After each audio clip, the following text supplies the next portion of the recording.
ત્રીજા યુનિટના 8મા લેક્ચરના બીજા ભાગમાં આપણે ટાઈમર અને કાઉન્ટર મોડની ચર્ચા કરીશું. પહેલા ભાગમાં આપણે એનું લોજિક સમજ્યા.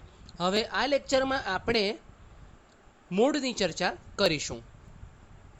After completion of this session, student will be able to use different working modes for timer and distinguish operation of timer and counter. Topics to be covered: different working modes for timer, operation of timer or counter. Timer mode, mode 0. Mode 0માં આપણે એના specific કેરેક્ટરિસ્ટિકની ચર્ચા કરીશું. આપણે ખબર છે કે bit M1 અને M0 પરથી મોડ નક્કી થાય છે. તો બંને જ્યારે 0 હોય તો મોડ 0 ઓપરેટ થાય. ટી મોડ આપણે ઓલરેડી જોયું છે. અને in this mode THX is used as 8-bit counter and TLX is used as a 5-bit timer.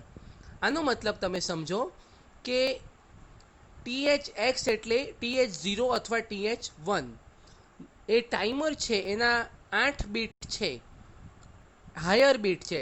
THS X એટલે કે હાયર બીટ છે, એ હાયર બીટ કાઉન્ટર ઓપરેશન માટે વપરાય છે.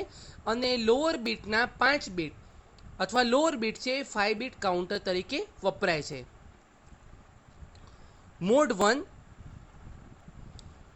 જ્યારે M1 અને M0 01 હોય ત્યારે મોડ 1 ઓપરેટ થાય છે. અને આમાં લોઅર બીટ છે એ કાઉન્ટર ઓપરેશન કરે છે. આમાં માત્ર આપણે દરેક મોડની કેરેક્ટરિસ્ટિક અને પ્રોપર્ટીની ચર્ચા કરવા જઈ રહ્યા છે. ડિટેલમાં કોઈ પણ ડિસ્ક્રિપ્શન તમારા કરિક્યુલમમાં નથી, એટલે we will not discuss about any detail operation of mode. આગળ વધીએ. મોડ 2ની વાત કરીએ. જ્યારે M1 અને M0 છે 10 હોય તો મોડ 2 ઓપરેટ થાય. આને ઓટો રિલોડ કહેવાય. If during operation of TLX is increased from FF to 00, the preloaded value from THX will be copied to TLX and timer counter operation starts again. આનો મતલબ એવો થાય કે જ્યારે લોઅર 8 બીટનું ઓપરેશન અથવા ડેટા ઓવરફ્લો થાય, FF થી 00 સેટ થાય, તો પ્રીલોડેડ વેલ્યુ છે, જે તમારી પ્રીલોડેડ વેલ્યુ છે એ પ્રીલોડેડ વેલ્યુ હાયર બીટમાં કોપી થઈ જાય છે. અને ત્યારબાદ લોઅર બીટ છે, લોઅર 8 બીટ છે, ત્યાં ફરીથી ઓપરેશન શરૂ થાય છે.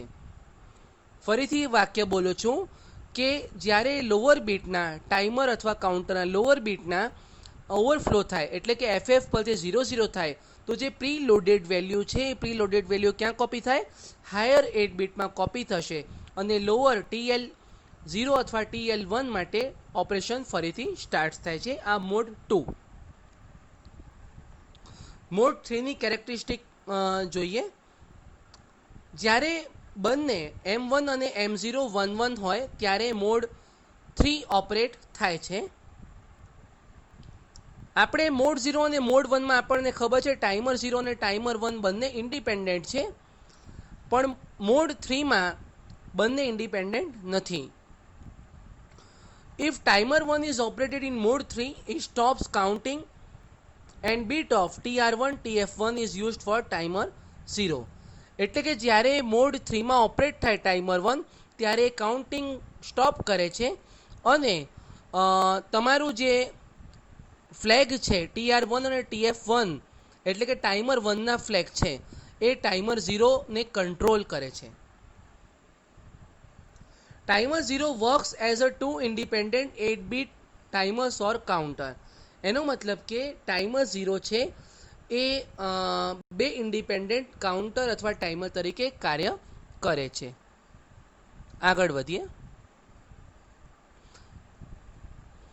Gate controls TL0. તમારું ગેટ છે, તમે જે તમારા ટીકોનનું ગેટ છે, ગેટ ઓપરેશન છે, એ ગેટ બીટ છે એનું સ્ટેટસ છે એ TL0 એટલે કે ટાઈમરના લોઅર બીટને કંટ્રોલ કરે છે, જેને લોઅર ટાઈમર પણ કહેવાય. અને કાઉન્ટર ઓવરફ્લો થાય ત્યારે TF0 તમારું ઓવરફ્લો ફ્લેગ સેટ થાય છે. આ આપણે આગળ ચર્ચા કરી છે. TH0 is not control by gate, એટલે કે તમારું TH0 છે ટાઈમર 0ના હાયર બીટ છે, હાયર 8 બીટ છે, એ ગેટ દ્વારા કંટ્રોલ નથી થતા. પરંતુ જે આપણે 12 ડિવાઈડ કરીને જે નંબર છે ટાઈમર ઓપરેશન માટે એના દ્વારા કંટ્રોલ થાય છે. એટલે કે હાર્ડવેર નહીં, સોફ્ટવેર ઇન્ટરપ્ટ દ્વારા કંટ્રોલ થાય છે અથવા ડેટા દ્વારા કંટ્રોલ થાય છે અને TR1 છે એ સેટ થાય છે. If TH0 overflows from FF to 00, એટલે કે તમારું ટાઈમર છે એનો હાયર બીટ છે એ ઓવરફ્લો થઈ જાય તો શું થાય છે? TF1 સેટ થઈ જાય છે. When we operate timer 0 in mode 3, જ્યારે મોડ 3માં ટાઈમર 0 ઓપરેટ કરવામાં આવે, timer 1 can be operated in either mode 0, mode 1 and mode 2.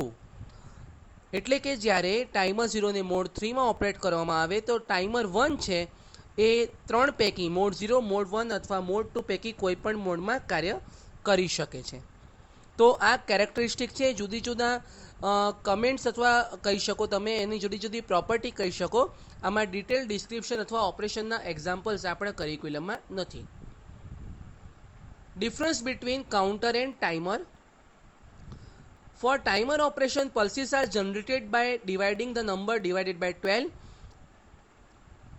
and while counter operation, external pulse given to pin T1 or T0.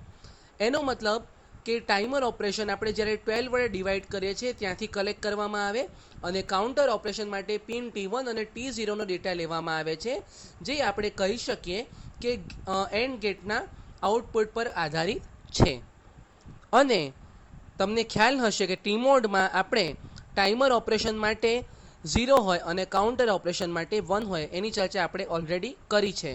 અને જ્યારે internal pulse count થાય ત્યારે timer operation હોય અને external pulse count થાય ત્યારે કાઉન્ટર ઓપરેશન હોય, જેની ચર્ચા પણ આપણે આગળ કરી છે.